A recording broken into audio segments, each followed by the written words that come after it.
Tantor Audio, a division of Recorded Books, presents Alice Alliance by Charles Lamb, narrated by Daniel Thomas May. Chapter 1. General Jake Thomas sat astride his hover cycle as he scanned the valley below, his all-encasing combat suit doing its best to dispel the beginnings of another hot desert day. Stopped on a hilltop high above the surrounding countryside, he had a commanding view of the Nevada desert landscape below. As he scanned the horizon, the clarity of the dry air never ceased to amaze him. He could see for 100 miles in all directions, the occasional dust trail against the clear blue sky, betraying the movements of some remote person or persons. With horseback still the prevalent mode of transportation for a significant portion of the population, the sight before him was not unusual at all. "What do you think?" Jake asked his companion, a smaller version of himself astride his own hovercycle. "They don't look very friendly," was the short reply. "That was my thought as well," Jake responded with a nod and a smile. Just a few miles away from where the pair had landed were almost a dozen armed men, all on horseback and moving at a relaxed pace. Jake noted there were 2 stragglers a bit behind the main group, and he suspected they were acting as some form of a rear guard. He dialed up the magnification in his helmet and did a quick assessment of the entire group before deciding on a course of action. When he was out riding like this, it was a regular occurrence for him to run across various small groups traveling from place to place. In most cases it was families or groups of such like-minded people just looking for a better life as they headed west toward the coast. The men in this gaggle were not to be even remotely confused with those people. By now the group had spotted the 2 figures on the hilltop and halted their progress as they talked amongst themselves. Jake observed a pair of binoculars being passed from man to man and noted they didn't seem too concerned as they sat there talking. After watching the group for a few minutes more to see if they gave him any indications of their intentions, he made up his mind on his own. "Stay here and watch for trouble," Jake said as he adjusted several settings on his hovercycle and then slowly rose into the air. "Yes, sir," came the soft reply. Both Jake and his companion were in their standard-issue protective suits, so Jake had little concern over either one of them being injured with a conventional weapon.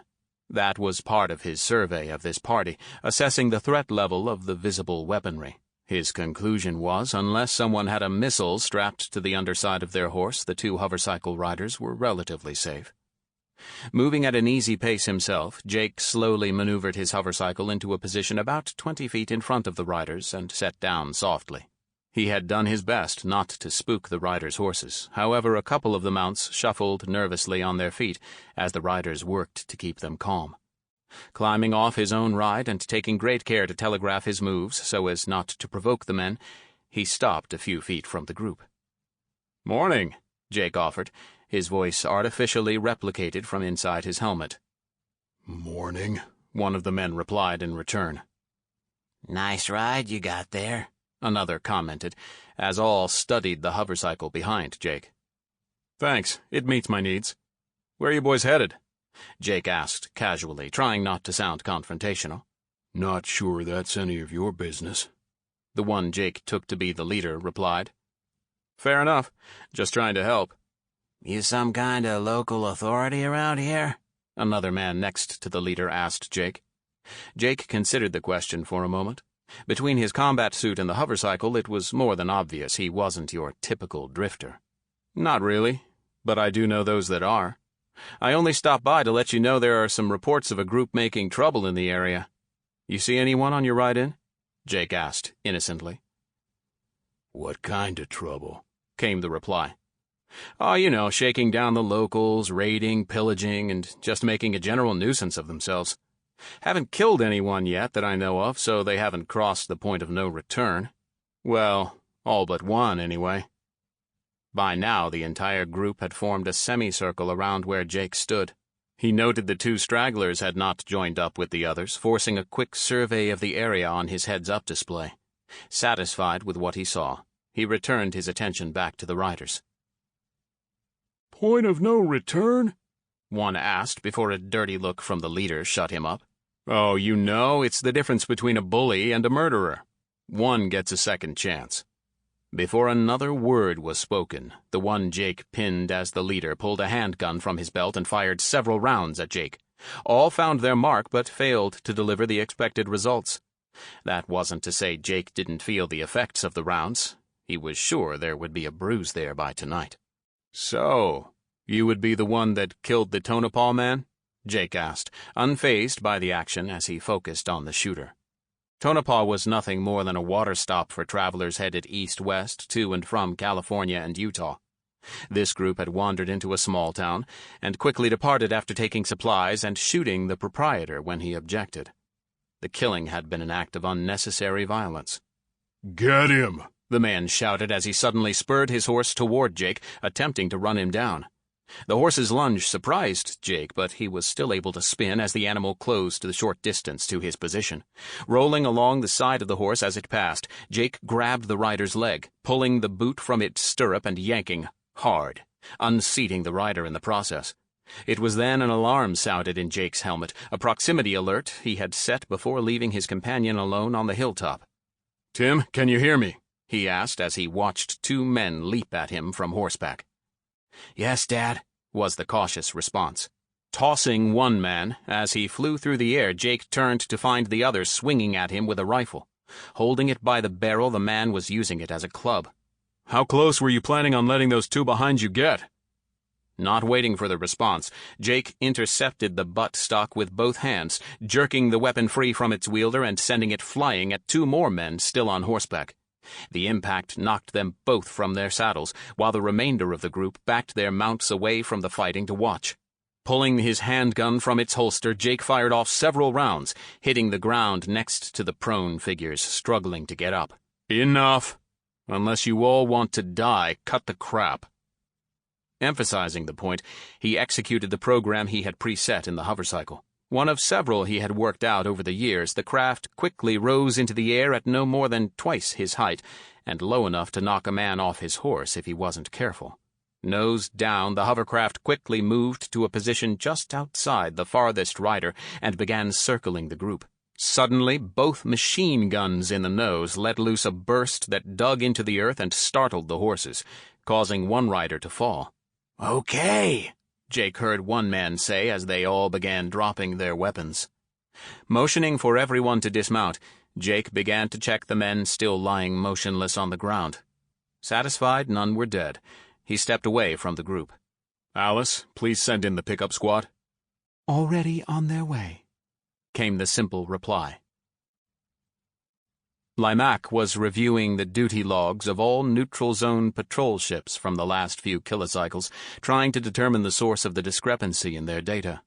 Several of the sensors the NeHaw had placed all along the neutral zone, established with the humans megacycles ago, kept alerting for trespass violations. However, when the NeHaw ships arrived at the location of the violations, there were no violators to be found, just empty space. The boundary was created after the treaty had been established. It had been mined on the NeHaw side with inhibitors that prevented the use of FTL drives. Once activated by the offending vessel's drive signatures, they would continue to operate until reset by the NeHaw military. With the inhibitors triggered, the offender would be required to travel a good distance on repulsor power, taking several cycles to do so before they were outside the influence of the devices. Once triggered, an all-system alert would be sounded and the nearest patrol ship would be dispatched to confront the offender. While there had historically been very few incidents, and most of those identified as smugglers and not human combat vessels, each was treated with top priority. Any NeHaw military vessel could reset the devices, thus removing the hold it placed on the offenders. However, that was the problem of late. With each recent alert, the responding NeHaw patrol craft arrived to find no ship trapped in the field. In every instance, there were no sensor readings revealing any non-NeHaw ship, just empty space. This was what had drawn them to their current position in this sector. Upon their arrival, they became ensnared in the same trap, expecting to confront a neutral zone violator. Instead, they found the same empty space as reported by other ships' captains. Limac was just about to order the inhibitors to be reset when his ship's pilot made an announcement. "Sir, I see something," the man announced. "Can you be more specific?" Limac replied, not surprised at the man's lack of specificity. In the megacycles since General Kalob's ascending to power, the NeHaw military had undergone a significant restructuring. Field commanders were now allowed far more discretion on both their decision-making and actions, with much less concern about the repercussions of those choices back home. The changes had proven remarkably successful overall, but the increase in crew morale was offset with a drop in the severe discipline of the old order. Limac wasn't sure it was missed by many in the lower ranks and even their commanders. "There, sir. Something is masking the visible starlight," the man said as he pointed out the bridge windows. As he spoke, he highlighted a particular part of space in the window using the optical overlay system. Shifting his attention from the pilot and onto the space outside the ship, he concentrated on the area of space the man had outlined. After staring out the bridge window for a few microcycles, he suddenly noted a portion of the starfield he had been watching blank out completely. "There!" he heard the pilot exclaim, as the man had apparently seen what Limac had witnessed. "What do you see on the sensor displays?" Limac asked his tactical officer as he continued to watch the stars slowly blink off and then on again, as something passed between them and Limac's ship. "The sensors do not indicate anything is there, sir," the tactical officer replied. "Is it a new form of cloaking? Have the humans created a new ship?" Limac asked. "Possibly, sir, but I don't think it's human. I am getting no readings at all, not even the trace emissions of repulsor drives," the tactical officer replied. "Perform a wide-spectrum scan of the area, including the invisible wavelengths. See if anything is reflecting off that ship," Limac asked his science officer. "Yes, sir," was the reply. "I have something," the man replied hesitantly after a brief pause. "Explain," he asked. "I am not getting any reflections for the ship ahead, but what I can detect is a void in the area around it, like a null field," the man replied with pride. "Can you get us any closer?" Limac asked the ship's pilot. "I can try, sir, but at this distance it might take some time," the man replied as he began working to get the ship moving. "Reset the inhibitors," Limac commanded, removing the impediment to their jumping to close the distance. As he watched, Limac could see the disturbance in space grow, measured by the number of background stars disappearing from view as if the ship was closing on them. Suddenly there was a field of stars where there had once only been blackness. "What just happened?" he asked aloud. "It is gone, sir," the tactical officer reported as he continued to check his readings. "What on earth was that?" Limac asked, using the latest NeHaw slang for a place no one would ever want to go. 13-year-old Tim Thomas sat astride his hovercycle, parked on a hill as he watched the scene below him unfold.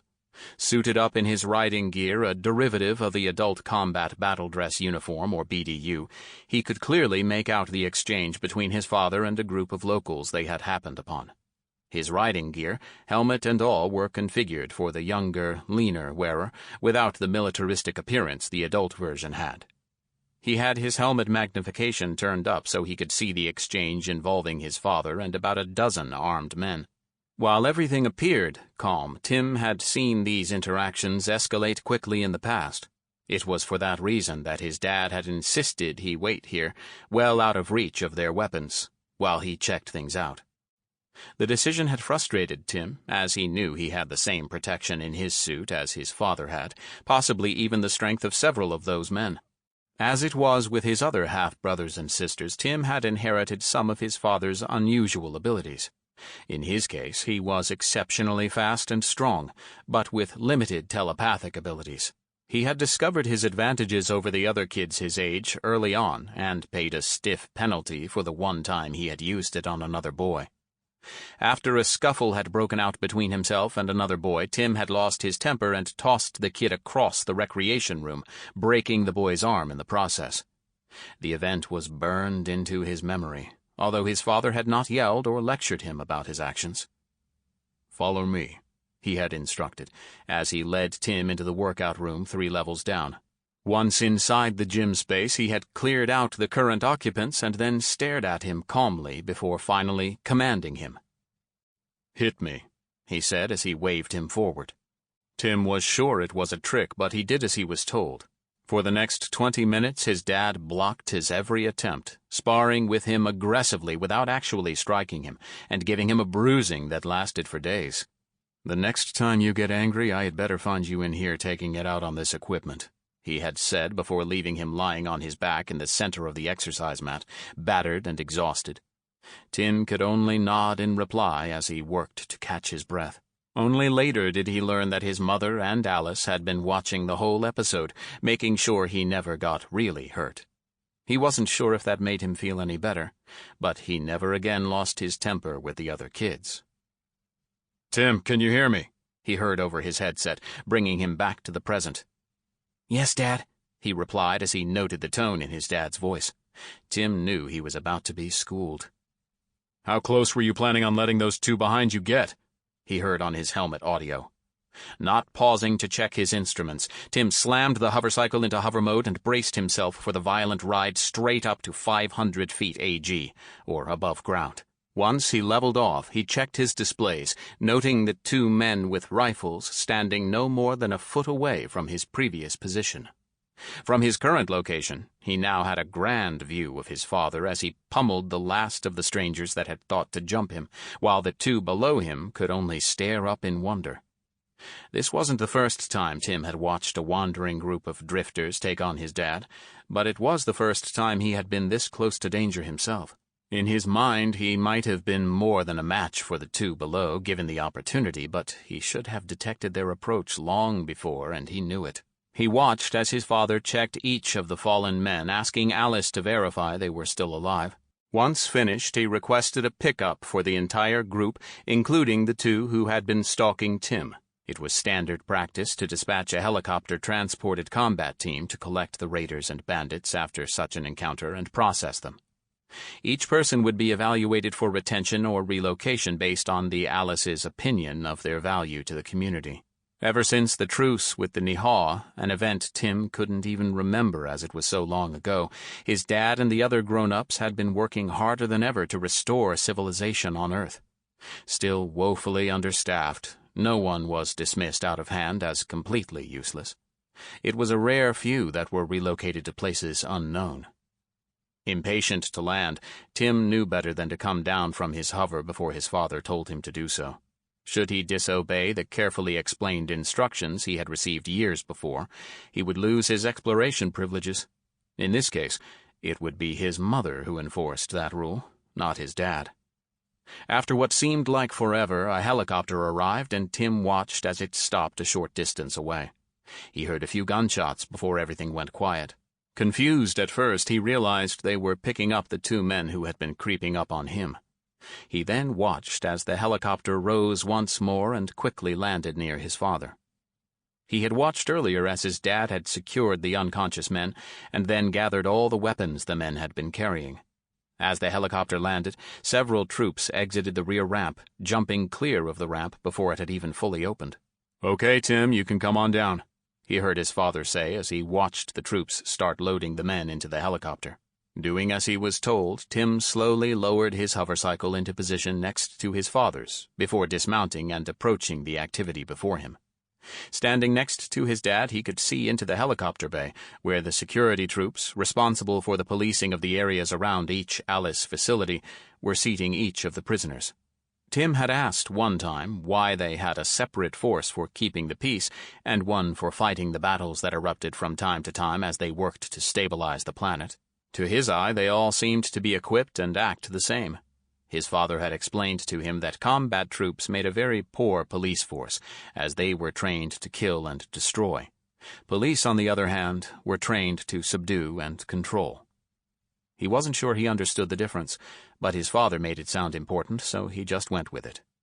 "That was a good move, jumping to hover until you understood the situation," his dad commented as the 2 watched the helicopter being loaded. I didn't know they were there, Tim admitted slowly. I know. I wanted to see how you would react, and you did the right thing," he heard his father say with pride. Thanks, Tim said without looking up at his dad. Sometimes I just want to go for a ride without everything being a test, he thought silently to himself. Chapter 2. Sarah sat in her office, going over the latest reports from Alice 3. Since Jake had established the truce with the NeHaw, either Alice 3 or Kola had operated along the neutral zone, acting as a remote forward operating station. Each with a large complement of fighting ships in their hangars, they were considered a significant deterrent to any NeHaw-aligned world's transgressions. Not content to rely on the NeHaw-deployed FTL inhibitors, the Earth had deployed a number of devices of their own making, derived from the unit recovered by Jake's attack on the NeHaw raider base before the truce. Although far fewer in number than what the NeHaw had deployed, they were a reminder to all that both sides were keeping watch. The information she had before her was just the latest in a string of sightings on the NeHaw side of the zone. Becoming more and more frequent, they would detect a NeHaw patrol ship appear, linger for a short time, and then disappear as if searching for something. While no confrontations had occurred to date, the fear was they were testing the barrier, looking for weaknesses on the human side. Curled up in one corner of the room, Kona, the German shepherd Jake had rescued so long ago, lay quietly watching her. At first, Sarah had reservations about the dog, but those were quickly replaced with loving affection. Even though Jake had been her rescuer, Kona had taken to Sarah from the first, always at her side and a constant guardian of their twin girls. As if the thought of her daughters had been given to action, one of her girls suddenly burst into her office, stopping short of her desk and staring intently at her mother as she did so. "Words, Amber, I can't hear you thinking as your father can," Sarah said with some irritation. "I'm sorry, Mom. Jade and I were wondering if we could go see Aunt Bonnie and Julie," she blurted out quickly. Sarah's sister Bonnie was mother to the twins' half-sister Julie, and the three girls had become very close as they all got older. As of late, the trio had been spending a considerable amount of time together, more than usual. Sarah was not fooled in the slightest about the request. Bonnie and Robert, together now for over 10 years, had recently decided to have a child of their own. The little boy, not quite a year old, had all three girls doting over him like he was their own. Robert Jr. by name, though everyone called him Bobby. "We can take the noon transport and still be home before dinner. Aunt Bonnie said it was okay," she added as she waited for her mother's reply. Sarah was well aware that the regularly scheduled high-speed transport could make the trip between the Nevada and Texas locations in less than an hour. Intended for Alice official personnel use only, no cargo, they ran regularly scheduled runs between all 8 Alice locations as well as London and Hong Kong. She knew it was safe, and the girls would be well looked after. There was other, larger craft used for commerce and heavy lifting work that also ran on regular schedules, but the kids had taken to using the smaller craft as their own personal taxis, as Jake had referred to them. "Be home on time tonight. No staying over. We promised your father a family dinner," she replied with a sigh. Before she had even finished her sentence, the girl spun in place and rushed out the door. "She said yes!" Sarah heard in the distance before her door closed. Pausing in her work, Sarah decided to call her sister before the transport left, allowing her time to intervene if necessary. "Hey, sis, how's it going?" Bonnie said in surprise, her face in the display causing Sarah to smile. From the background, she could see Bonnie was hard at work in her own office as well. "Did the girls check with you before asking me if they could come for a visit?" Sarah asked suspiciously. "Julie asked if it would be okay if they came by. I told her it was up to you," she answered. "The story I got was you had already approved the trip," Sarah said with a laugh. "It's fine, they aren't any trouble. I will admit walking into a room full of teenagers all sitting completely quiet is a bit disturbing." "Yes, I just had to remind Amber to use her words. You would think we would be used to it by now," Sarah replied in frustration. "And if I wear one of the headsets Alice gave us so we could hear them, they stop doing it," Bonnie replied with a laugh of her own. Sarah knew she was referring to the headset Alice had originally designed for Jake to deal with the NeHaw emissions. Working not only as a transmitter and receiver, but the original unit also translated his words into NeHaw before transmitting them. The same units provided the mothers of the gifted children only needed to receive and verbalize the telepathic transmissions for the wearer to hear. The twins tell me I am invading their privacy if I use mine, Sarah answered. Okay, well, I will keep an eye out for them, Bonnie responded, wrapping up the conversation. And send them home tonight. Don't let them talk you into staying over, Sarah added. Bye, sis, Bonnie finished before cutting the link. Bye, Sarah replied before her screen went blank. Turning back to her work, Sarah smiled at the thought of how much better her daughters' lives were than her own at that age. Their future prospects were so much brighter than the way she and Bonnie had grown up. Jake was leading his son back to the Nevada facility as the pair jumped ahead of the helicopter transporting the latest batch of troublemakers. He had seen the regional reports supplied by the community patrol, the reason for the morning's excursion. Residents in the area had been complaining of a small group of armed men harassing the smaller towns and settlements, robbing, stealing, and just making a general nuisance of themselves. He normally wouldn't have gotten involved, preferring to allow the locals to handle things, but the death in Tonopah had escalated things. Working hard to bring the area back from the devastation created by the NeHaw attack so long ago, he couldn't allow this group to continue on to other communities. He dared not tell Kathy he was taking Tim with him on this run, unsure if he would even be able to find them, but he wanted the boy to get some more experience in the open. No different than any other mom, Kathy would be concerned for her son's safety and angry at Jake for exposing him to the perceived danger. While never in any serious risk, even with the two jumping him from behind, Jake knew the boy's abilities better than he did. Also, someday Jake might not be there to intervene. Speeding over the Nevada desert at 150 miles per hour, Jake had them at just over 100 feet above the ground.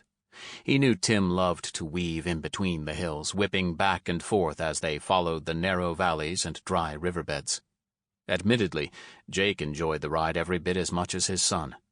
"Okay, Tim, we have a dead end coming up. Let's take it up to 500 feet, he said as he checked the display on the hovercycle dash. The map overlay indicated the dry riverbed they had been following, narrowed into a channel far too small for their rides. Yes, Dad, he heard in reply as he pulled back on the controls and watched the heads-up display altitude indicator in his helmet while tracking his son's ascent. Clearing the height of the peak ahead, he was treated to a clear view of the valley beyond the rise before him, and a straight run home. "Going down," Jake said aloud as he led Tim back down the other side, punching 100 feet AG into the hovercycle and transmitting the setting to the other ride. The setting prevented the hovercycles from dropping below 100 feet above ground under the vehicles. It allowed for a dramatic descent, one Jake compared to a roller coaster ride, without risking an overshoot and auguring into the hard desert floor. "Whee!" he heard in his helmet as Tim couldn't resist the outburst at the dramatic change in altitude. All too quickly they arrived at the Alice facility hangar doors, the pair opening well before their arrival. "Follow me down," Jake replied as he slowed and lifted the AG limiter, permitting their descent into the black hole in the desert floor below them. Dropping into the darkness, Jake led Tim into the hangar and then hovered just over the floor as they slowly maneuvered their rides to the designated parking area. "Don't tell your mom about what happened today," Jake said to the boy quietly as they removed their helmets. Don't tell your mom what? The pair heard in reply before Tim could answer. At that point, the following helicopter appeared, dropping into the hangar and flooding the area with the sounds of the whirling helicopter blades. The twin hoops atop the fuselage were remarkably quiet in Jake's opinion, but not completely silent, thus interrupting his reply. Jake, did you take Tim into another fight? Kathy asked as it quieted while watching the security team approaching the helicopter, a dead giveaway to its contents. "Not intentionally. I didn't know they were there," he lied. Jake, if anything ever happened to that boy... She started. Mom, I'm fine. I'm in my suit, and those two guys never even touched me. Tim blurted out in reply as he tried to defend his father. What two guys?